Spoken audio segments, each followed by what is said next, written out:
Hi, everybody. Welcome to this live channeling session.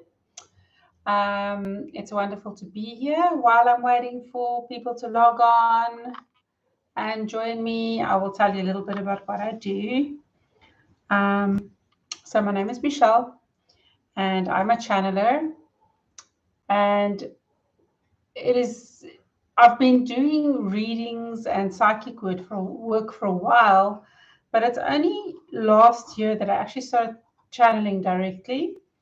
And it has been quite a huge shift in the work that I do, getting much more direct answers. And basically what it entails is a higher dimensional being of love and light comes through. Hi, Claudette, welcome. A higher dimensional being of love and light comes through and speaks through me to the human consciousness. For those of you that are concerned about who might come through, I work very hard on managing my energy, which means I ground myself, I clear myself of any energy that that will not be helpful in a session like this, or in any sessions that I do with clients as well. And I protect myself so that only that energy which is for my highest good and the highest good of all comes through. So that is what I do. Other things that I do is I use art in my channeling. So I'm an artist as well. I'm a trained artist, and I have a qualification in fine art. And I use drawing and painting, especially to create images for people and for myself. When I do an art reading, I usually use a sketch. So it's a quick sketch, because art reading can be anywhere from 20 minutes, half an hour to an hour. And then I do commissions for people who want commissions. It could be a message that is really important for you to remember, so that you can look at your artwork all the time and it can motivate and inspire you. It can be your spirit guides or other benevolent beings. It can be your higher self. It can be your totem animal. Anything that needs to be channeled that I can do through art. And then I also do art for myself, which it's got a personal message for me, but usually has relevance for the human consciousness as well. So, with other words, other people can also benefit from the messages. So that is a bit about me and how I use channeling in art. I also use channeling during healing sessions. I actually have a team of healers. So those of you that already know a bit about me and what I do, you've heard me say this before, but I have a team of healers, and the head surgeon, so to speak, is a mantis being. I also have some Pleiadian energies on my healing team, as well as my husband's here joining me. He's going to ask questions behind the scenes. What's the other race? Octurian. I've got some Octurians as well. And yeah, I also work with light beings a lot. I work with angels. Daily. I work with them daily. So I have many different kinds of beings working through me. And 2 weeks ago, I was able to channel actually a spirit. So that's something I never tried before, because I was a little bit skeptical of that. However, I was successfully able to channel the spirit. And when I mean channel, I mean direct channeling, as in the spirit came in and the person could ask questions. Now, if it was a spirit that meant any harm, they wouldn't be able to come through. So yes. Hi, Simbiwe. Welcome. Okay, does anybody have any questions? Maybe we should just wait a little while and see if anybody else will pop in. Otherwise, we're going to start our questions. Maybe we can test the sound and see if everyone can hear my voice. Okay, can everybody hear Anthony? Because he's not... Testing, 1, 2, 3. He's a bit sick. He doesn't want to be on the screen. So...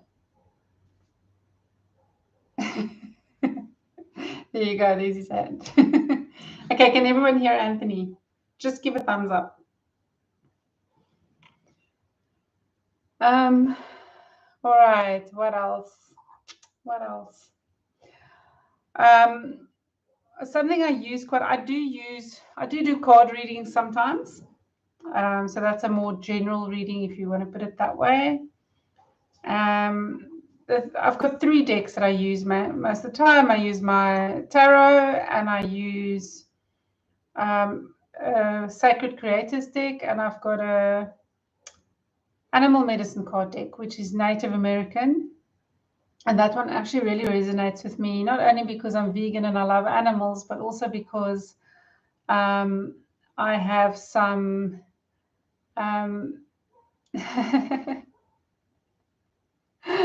Hi, Gail. Welcome. Okay, great. Everyone can hear. Hi, Melo. Yeah, I don't know what I was saying. Anyway, I do cards sometimes, and I've got some shaman past lives or current lives, if you like. Lives that happen simultaneously. Yeah, so I've got quite a lot of... I've had a lot of shaman and spiritual lives and different kinds of spirituality. So I guess you could say I'm highly experienced because I've worked with spiritual matters in many lifetimes. Yeah, so that's me. Does anybody have any questions? Is everybody ready? Can I start channeling? I don't really have an idea who's coming through tonight, and sometimes I have an idea of who's going to come through. But yeah, I don't really know who's going to come through tonight. I'm curious to see if it will be one of the collectors that I've channeled before, or if it will be one of someone new, or something new. Hello. Okay, Melo's got a question. Andrew, you're going to read the questions when I'm start channeling. Yes, yeah. Okay. And yeah, I think it would be okay to say just the person's first name at least. All right. Just so everybody knows sort of where they are. Okay. You know. Okay. Let's see who comes through.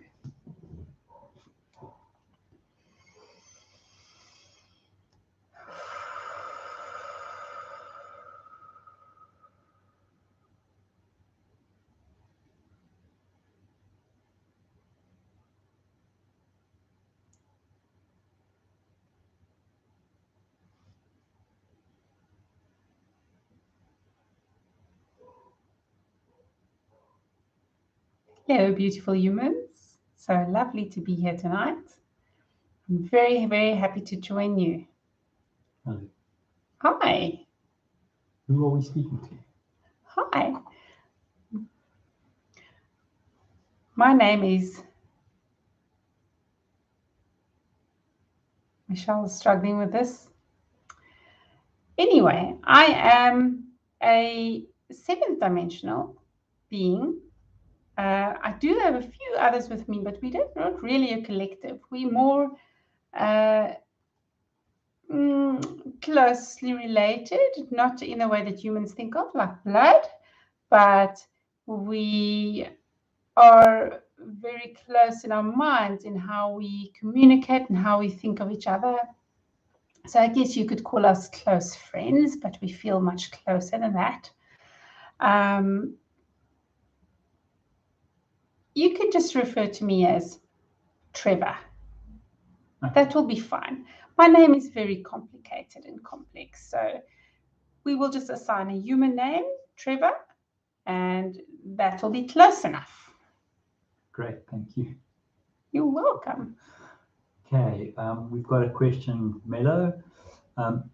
Would like to know, what's the purpose of the Russian-Ukraine war?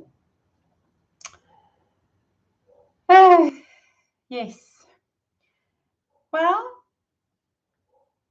there are many, many reasons why this is occurring. But one of the driving factors for this war is those powers that are holding on for dear life and trying to control.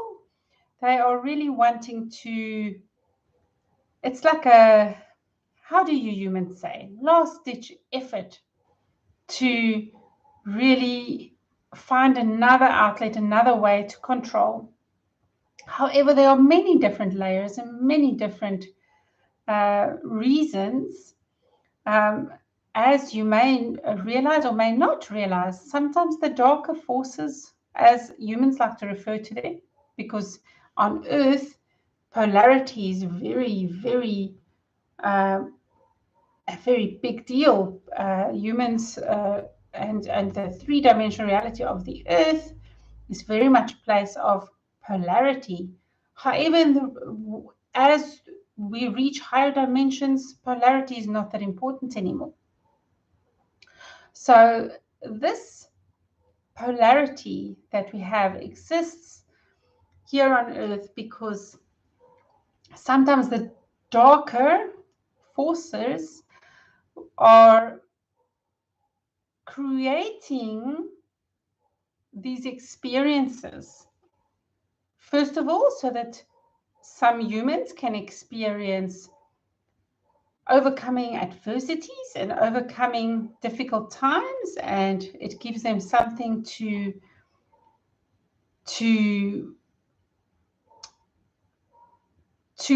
it's a way of helping people grow.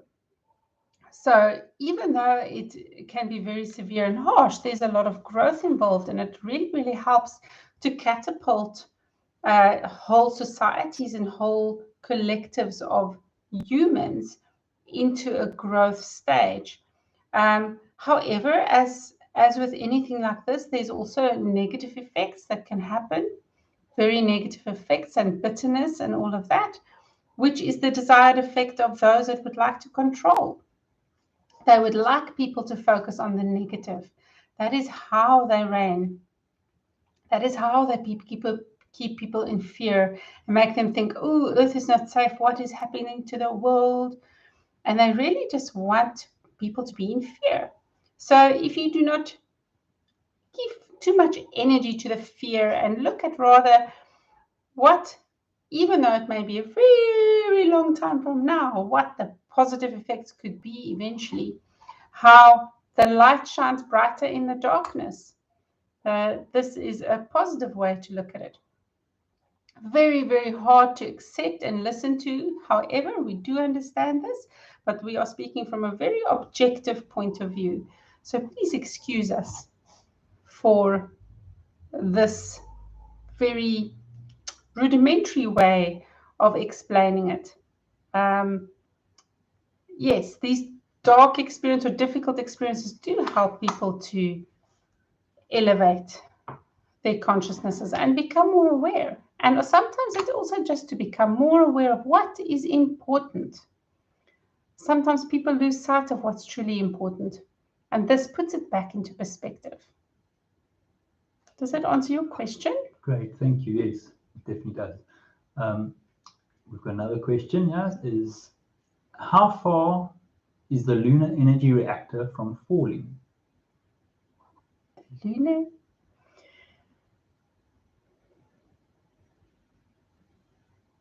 When you say how far, do you mean distance or time? I think we mean time. Okay.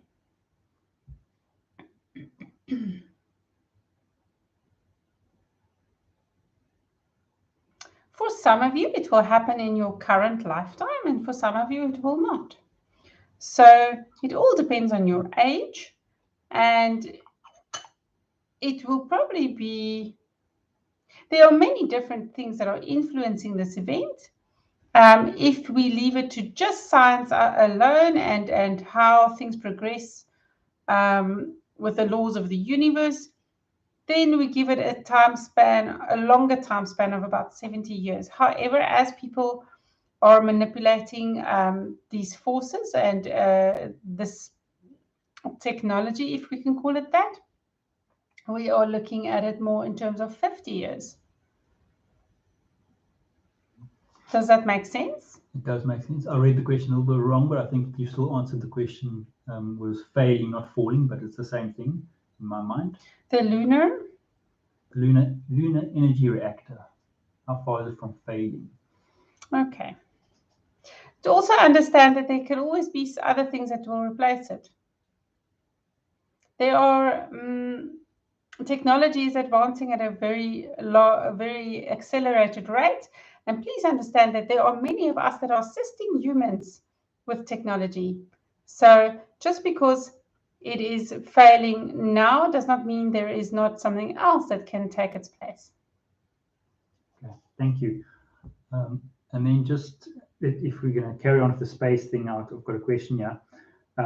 Want to know, will the human race succeed in colonizing Mars? Or is Mars already colonized by us or someone else? There are some humans that is aware of colonies on Mars. However, it is not humans that are mainly colonizing Mars. Mars, in fact, has been colonized in your human way of thinking. It has been colonized in the past. However, there are still some small colonies left. So it is not such a huge global colonization anymore, because there are many parts of Mars that is not that great to live on. So there are only some places that are really truly habitable.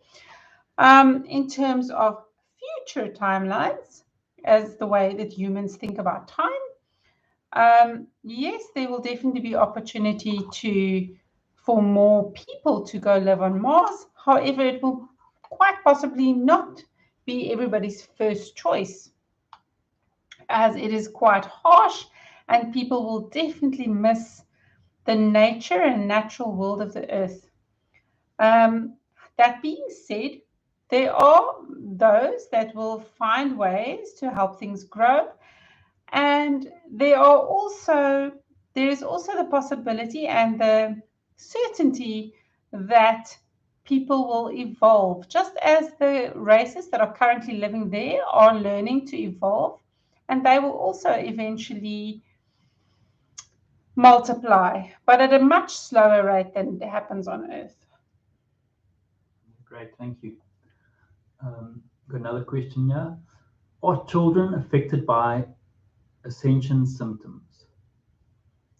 Oh, definitely. No doubt about it. Some children are better at blocking out things than other children. However, there are many children that are very sensitive and very aware. They may not be able to verbalize it, but sometimes these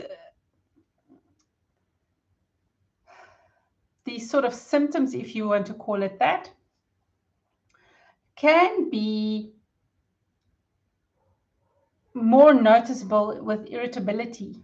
So children that are feeling perhaps very tired or more tired than usual, or perhaps it affects their moods quite often, like I said, irritability. And sometimes it can affect their appetite and so on. The thing with children, though, depending on their ages, some won't really be understanding what is going on and why they feel that way. They're just sensitive to the vibrations. But some, especially those that are maybe a bit older or a lot more sensitive, even from a young age, and more aware, and maybe made more aware because of the caregiver, the human caregivers, the parents that they live with, those might be able to actually experience more as well. There are definitely more children that are aware of extrasensory abilities, There are definitely more children that are being born with extrasensory abilities. It all depends on the household that they live in and whether those things are fostered and nurtured or whether they are wanting to suppress those abilities due to beliefs. Does that answer the question? I think it does. Thank you very much. Okay. Okay, so I've got another question here from Michelle. With regards to the creative mind, how do we choose which idea to prioritize? So, Michelle has asked this question because sometimes she gets too many ideas all at once, and it is hard to decide which idea to focus on. There are so many different tools that you can use. However, our biggest advice would be to follow your intuition. It would be wise to settle down your brain and get into a relaxed state. That is the most important thing, is really do something calming, like breathing, and maybe go for a swim, or maybe have a walk, go for a run. Do something that helps you relax, maybe some music, maybe some meditation, whatever it is, help yourself to relax.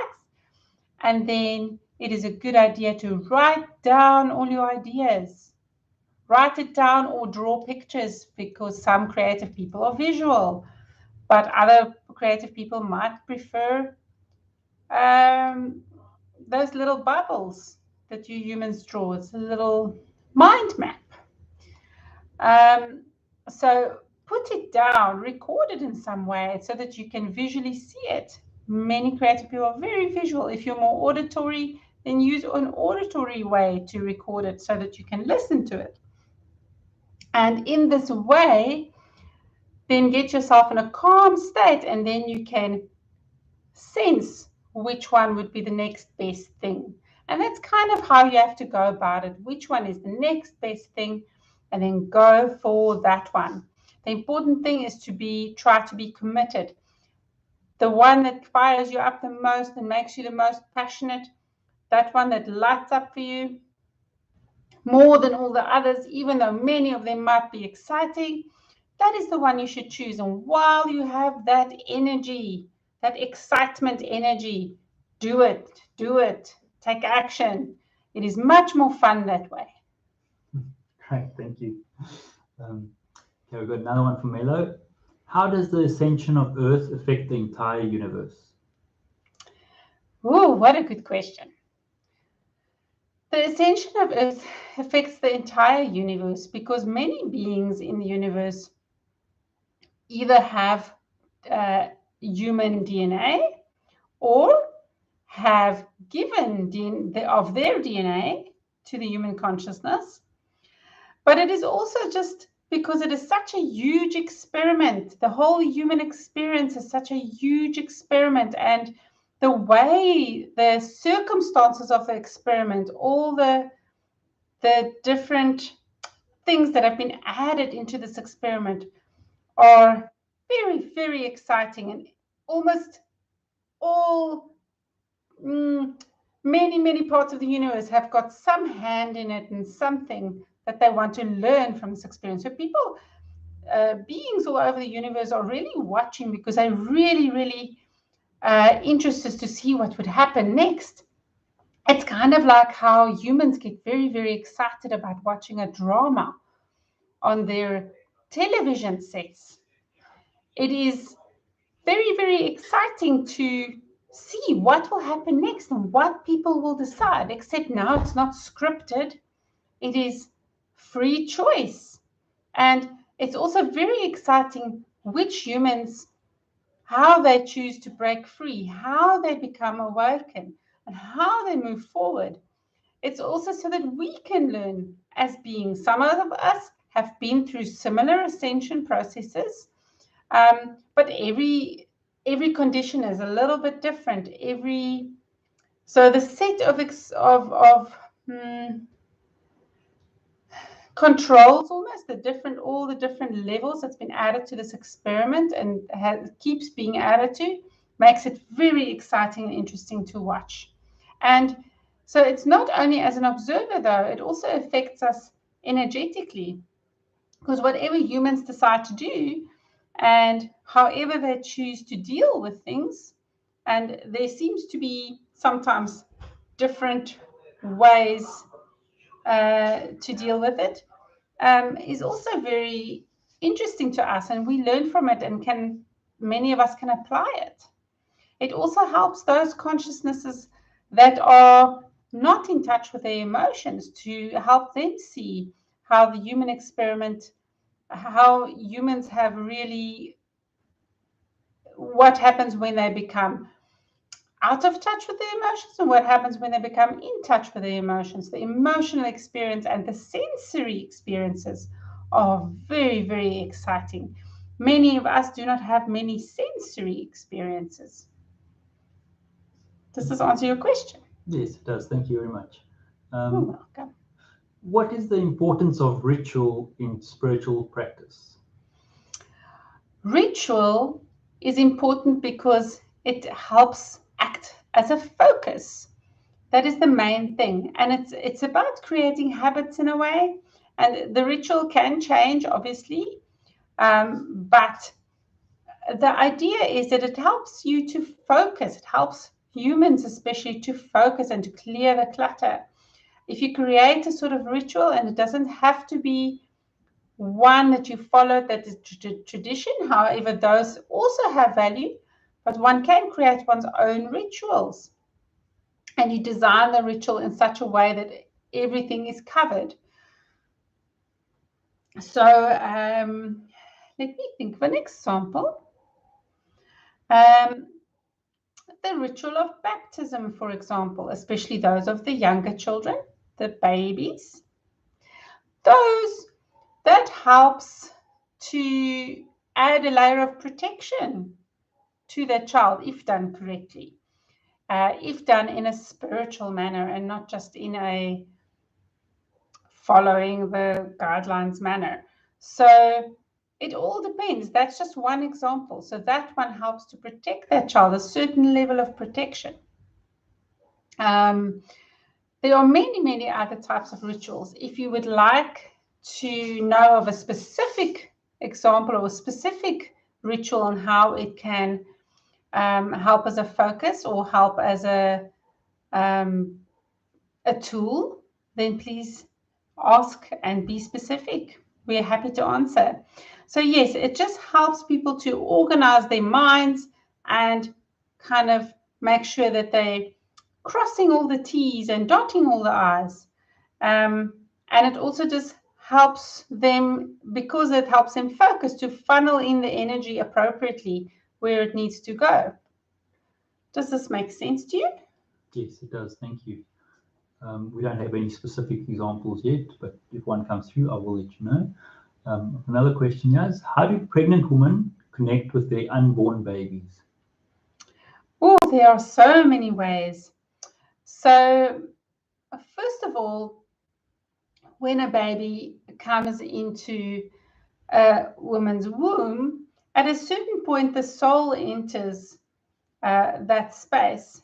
And this soul chose to be with this family. That is true. But this family also, before incarnating, the people in the family also chose to parent this child. So there's already a connection before any of the souls that's in a particular family unit have incarnated into a body.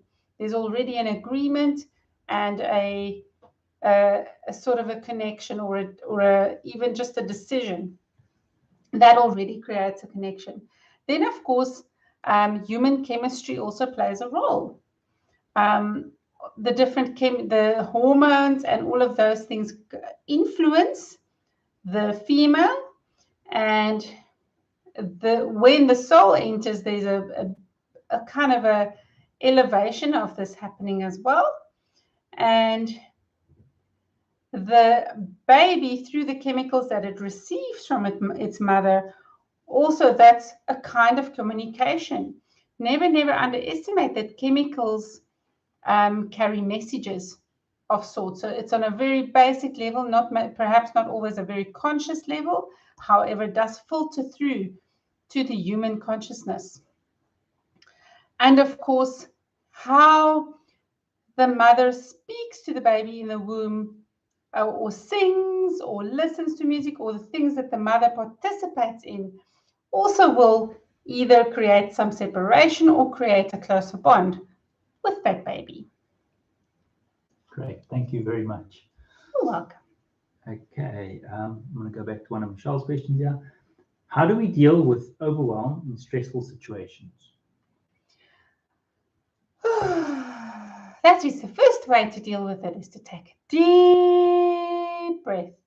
Very, very, very important to really connect with your breath. And you humans are so lucky that you are able to take these deep breaths of fresh air.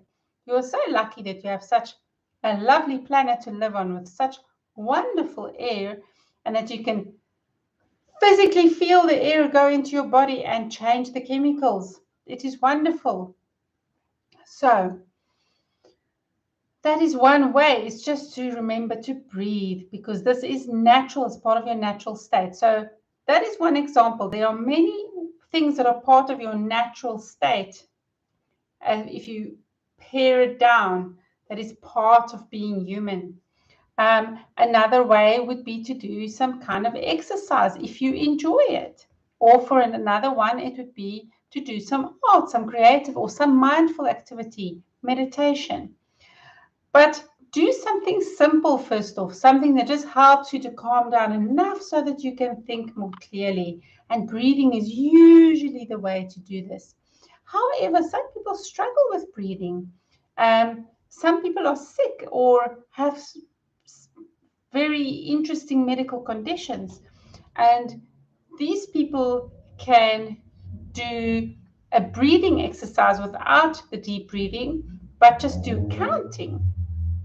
And just like you would breathe in deeply, like a counting, 1, 2, 3, 4, hold, and then breathe out, 2, 3, 4. So that kind of counting pattern, any kind of counting or rhythmic pattern or a musical pattern, anything that's a rhythmical thing, will also help with stimulating the brain in a calmer state. And once the brain is in a calm state, then it is possible to use so many different tools that are available to you. The humans have created some wonderful things like those fidget toys. Those are so much fun to play with. We really, really enjoy playing games. And that's so much fun, those fidget toys, things that you can spin and touch and use your sensory experience to really feel and connect, because that helps you to ground you into your body and become aware of what is going on around you. So sensory experiences are very helpful. Great, thank you. Got a message and a question from Mello. It says, you have such a wonderful energy, Trevor. What is society / life like for you and your collective? Oh, that's so exciting. Thank you for asking me. So we are beings that are still have quite a bit of density. However, we are much less dense than the human consciousness, but we're just a little bit seventh dimension, so it's just a little bit. We can still get in touch with physical senses, but we use it a lot less. And we have many reptilian-like beings here, and there are also some other species. However, I am a reptilian, and my one friend is also a reptilian. However, we are more hybrids. We're not pure. We've been mixed with some others, and there are others here which Michelle doesn't know the name of. There's some other species that live here amongst us. Our world is quite colorful, but the colors are sort of dark. However, we do like playing with light, so we often do play with light. And for us, the most wonderful thing to experience is just to play with everything, play with the plants on our planet. However, we do not have that many plants. We have a lot of different rocks. In fact, it looks a lot like a crystal world, how humans would think of crystals. However, the crystals are not quite like what you find on Earth. And we have other bodies. It's very hard to explain this because you do not have it on Earth, but we've got other elements here, like you would refer to water, air, fire, and earth. We have other elements here that we can also play with. And what you can think of as our air or our atmosphere, however, it is not air like on Earth. We can also do a lot of wonderful, fun things with. We like playing with telekinesis, and we like playing many different kinds of what you humans would think of as sports. However, none of our sports really resemble anything you do on Earth. The closest to that would be like kind of races that we do in special ships that we built, but it works very differently, and we do it in the air. Yes, we do not really eat so much as humans, so we are more energetic in taking in energy, and we can communicate through our language, different languages. However, many choose to communicate telepathically because it is just easier to do so for most of us. But some like the experience of making clicking sounds and different sounds with their mouths, and they will do it more for fun than out of necessity. What else can I tell you? We reproduce, but not quite the same as humans. It depends on the race and the experience that wants to be chosen. We have many more ways of reproducing than perhaps you're aware of. There's so much more I can tell you that it's really, if you want to ask me more, please be specific about what you want to know. Okay, great, thank you. I've got a question, just because we started the whole questions with the war. I want to find out from you, are there wars in higher dimensions besides the third dimension? Yes, wars do take place, have taken place over the billions and billions and infinite years that the universe has existed, and sometimes continues to do so. However, in some of the higher dimensions, these wars are a lot less violent. They're not as violent as the earthly wars. They become much more wars of will, if you like. So not everything is so physical, and some can create harm with thought alone. And this is why the practice of energy management comes up so much for humans, why we really want people to understand that they must manage their own energy and really take care of their own fields, is because the weak are the ones that are susceptible to these wars, just like the wars on Earth. So, but for most of us, we don't really want to fight. We want to live in unity, especially those of us that live through love and light. We want unity. We want to play. We want to love. We want to be friends. There are always going to be those that want to control others, but we do feel that those are much less in the higher dimensions than they are in the three-dimensional plane. However, it does exist, very sadly. But again, it comes back to the universe needing different kinds of forces to balance everything out. Great, thank you. I think the reason I was asking that is because I think a lot of people think that when the human consciousness does ascend, so from third, fourth to fifth, that things are just going to be, bunnies and rainbows, and and that's the reason I was asking it, because I want to know, are we still going to have similar struggles to what we have now? Similar in some ways, but perhaps you will deal with it in a very, very different way than what you're dealing with it now. So yes, there will still be pain. Yes, there will still be sadness. Yes, there will still be growth to do. I'm not always happy. I'm happy most of the time, but sometimes I get sad because because I have a lot of empathy. Sometimes I cry when someone else is sad. And I do not mean physical tears. It is more a state of being. However, it is easier for most of us, not all of us, to deal with it. And because we are communicating telepathically more and more, we are much more aware when somebody needs help. And we usually, most of us, want to reach out and help because of empathy. And yes, the empathy helps us to really take care of each other without even people always asking. So does that make sense? Yes, it does. Thank you very much. And then Mela is asking a very specific question.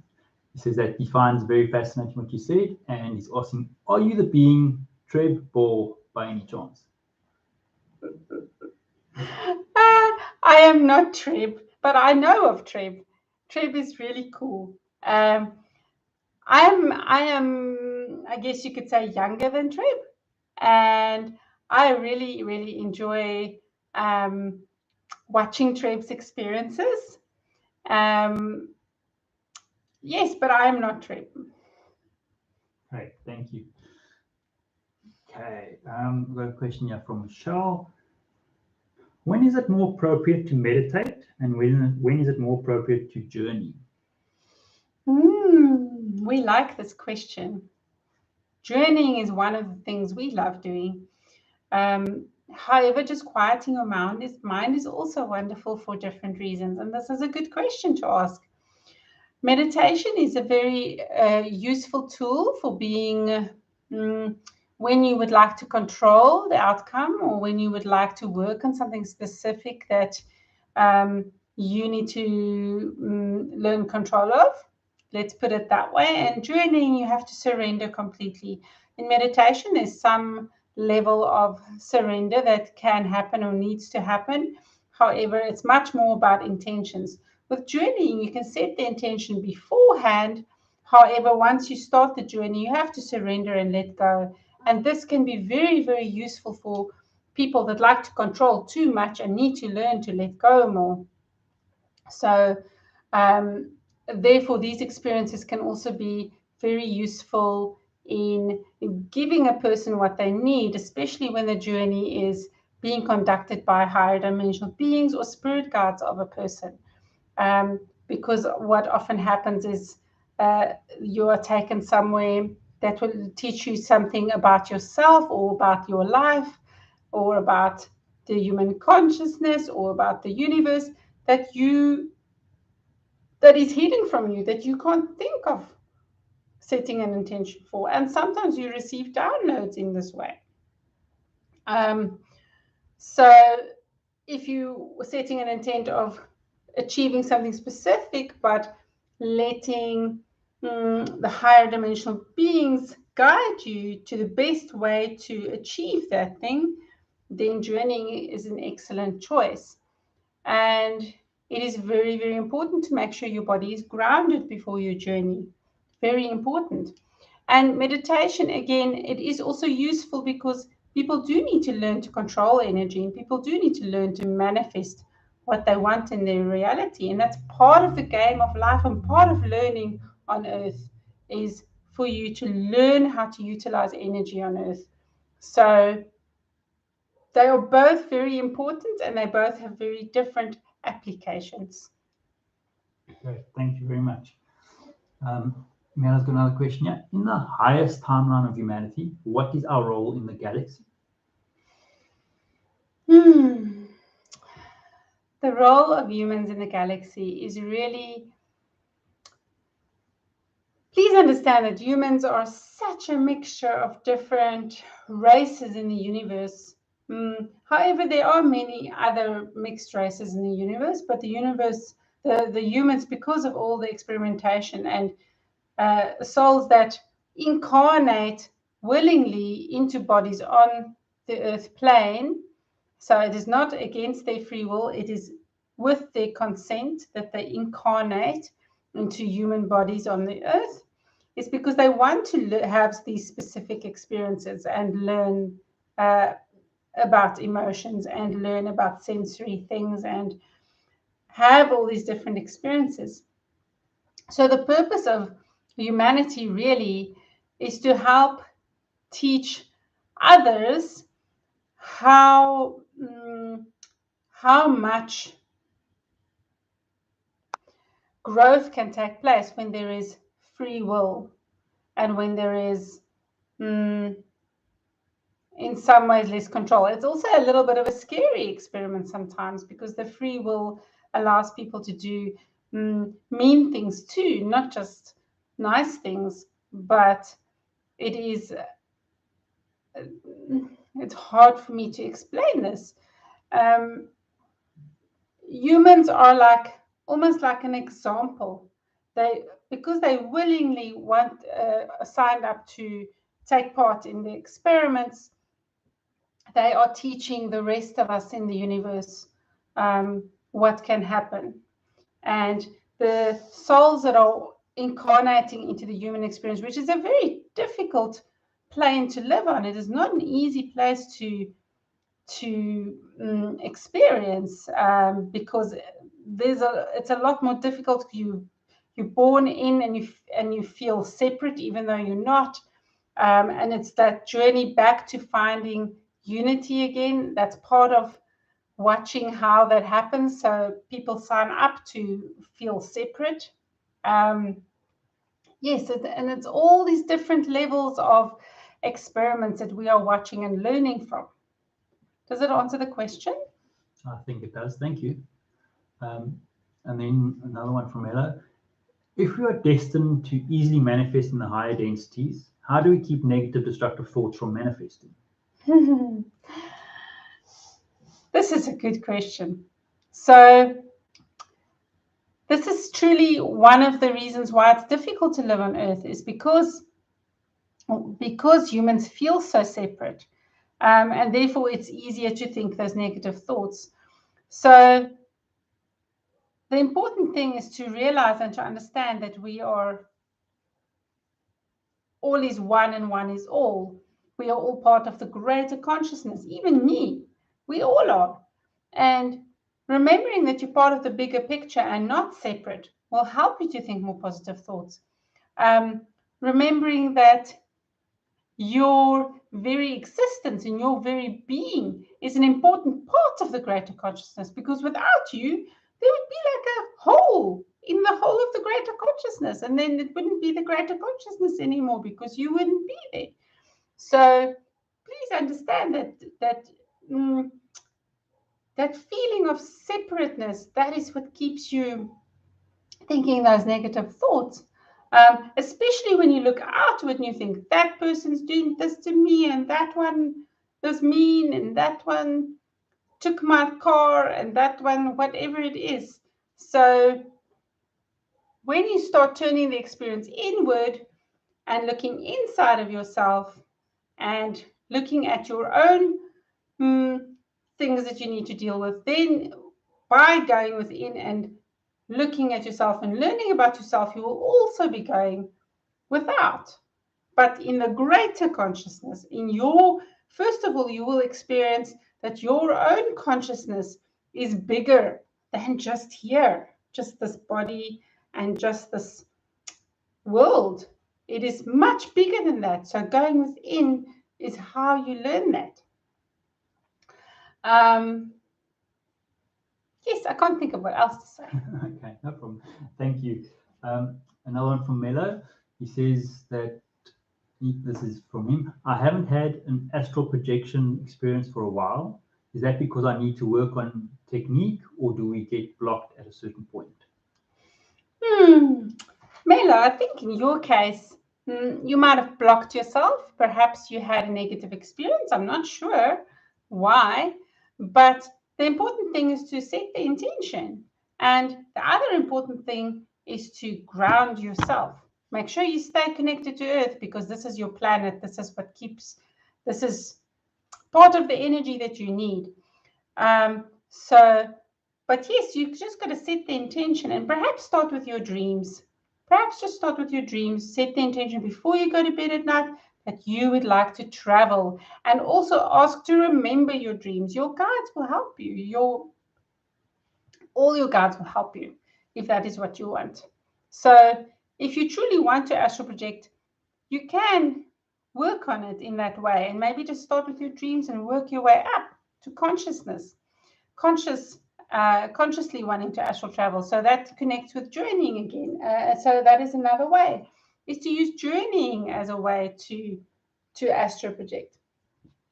And for that, you can do journey music experiences, or play with plants, try different plants, or you could go in nature, or you could dance, you could do ritual. There's many, many different ways in which you can have a journey experience. And this will help you to astral project. You can sometimes, we also want to add that sometimes the blockage is not necessarily from fear or bad experience, but sometimes it also occurs because there are other things that you need to learn besides astral projection. Okay, great, thank you. And then just to keep on the journey topic, what would you, or how do I put this? What would you say to someone who is, I guess, scared of journeying? I guess scared would be the right word. And they have a hard time actually letting go and being taken on the journey. What can they do to make it easier for themselves? Okay, so some people are skeptical of journeying, and some people are skeptical of this because it's changed, it's different. It's just like, I suppose, for some humans who have never been to a different country, and now they have to visit a place where they don't know what to expect. They don't know what food there will be. Will there be any of the foods that they like? Will the people be nice to them? Will they understand the language? So there's a lot of things that is unknown, and therefore it can be scary. But if you see it, first of all, as a type of adventure, then that should help you with the experience. And yes, sometimes there is fear, but sometimes you have to try it anyway, even if you're fearful, so that you can enjoy the experience. So the most important reason why most people will be reluctant to try journeying is because of fear. So you also have to work on yourself and do some of that, what so many spiritual people refer to as shadow work. So it's important to do that shadow work and really investigate where that fear is coming from. If you struggle to do that work on your own, there are people that can help you, hypnotherapists and people like Michelle, and there's many like her as well. There's many, many different people, depending on where you live, that can help you to break down these fear barriers and really get to the root of it. There must be a reason why this specifically is something that is feared or that you feel uncomfortable with. So letting go can be very challenging for some people, and it's usually people that don't like to experience too much change and is scared that something bad will happen to them if they experience the unknown. That is the main cause. So really get to the root of that and get help. Okay, great, thank you. Yes, I guess that ties into my next question, and that would be how do we break our deep-seated programming that we have learnt over many years from childhood, that has made us, me particularly, made me put up walls that I didn't know I put up, and now I need them to come down, but I don't know how to bring them down. So how do we break those walls? The answer is actually going to be very similar to your previous question, and that is that some of those walls you can break down on your own, but in your case, and in many people like you who are like that, they just need some help to help identify, because the walls are so strong that you've hidden them for yourself. So one way to do that is parts work, which you can do on your own if you need to. And then there are hypnotherapy, again, is something that can really help. There are many energy healers and other spiritual people who can help. Yes, and there are things that you can do yourself, like parts work and like meditation, in which you ask questions. However, if you are struggling to connect because of the walls, then I would definitely recommend you get someone to help you. Great, thank you very much. I don't see any more questions coming through. We've got 4 minutes left before 9 o'clock. So I don't know if we maybe want to call it tonight. I'm very tired. Okay, fantastic. Thank you for coming in and speaking to us and answering our questions. You're most welcome. This was so much fun, and we'd love to do it again. So please don't hesitate to speak to us again. We really, really enjoyed it, and it was so much fun to speak to real, actual people on Earth. Thank you very much. Thank you. Whew. Oh, my face hurts, my head hurts. Come back. Hi. Woo. Okay. Wow. That was an interesting session. I'm like, my energy is really high. I'm like, I feel like a little kid who wants to jump up and down and jump on the bed and play. And I hope I can calm my mind down enough to go sleep just now. That was really fun. Thank you for everybody that asked questions. I really, really enjoyed that. Hi, Stevie. Thank you for sending love. I really appreciate that. And Melo, thank you for asking so many amazing questions that made it really fun and exciting. And Anthony, thank you so much for assisting and helping with the questions. Pleasure. And asking so many good ones of your own. I really appreciate it. Thanks for everybody that was here, and I hope to see you next week, Monday. Please, if you like this, please remember to subscribe. Thank you very much, everyone. Lots of love.